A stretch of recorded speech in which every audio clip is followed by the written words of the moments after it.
আমার বাংলাদেশের ভূখণ্ডকে ছিন্ন করে খ্রিস্টান রাষ্ট্র বানানোর চক্রান্ত হবে না। ইন্দো প্যাসিফিক অঞ্চলে বাংলাদেশকে যুদ্ধক্ষেত্র বানানো যাবে না।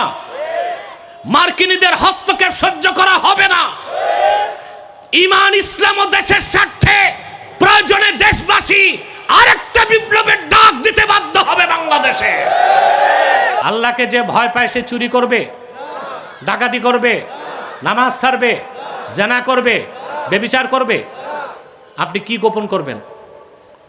আমাদের আমলারা দুর্নীতি করে কিনা দেখার জন্য আছে দুদক।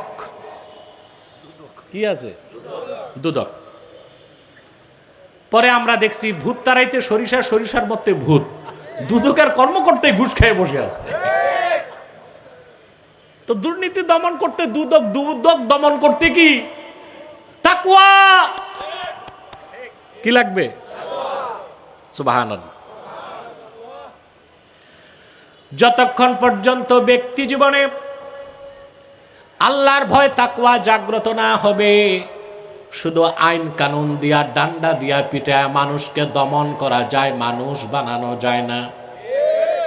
ঠিকটা তো ঠিক মতো বললেন না।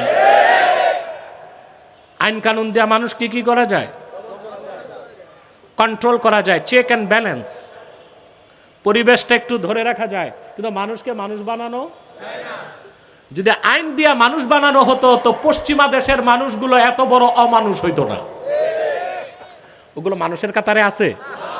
ওখানে ফ্রি সেক্স, বাবার সাথে মেয়ে যৌন সম্পর্ক, ভাই বোন যৌন সম্পর্ক, পুরুষে পুরুষে যৌন সম্পর্ক।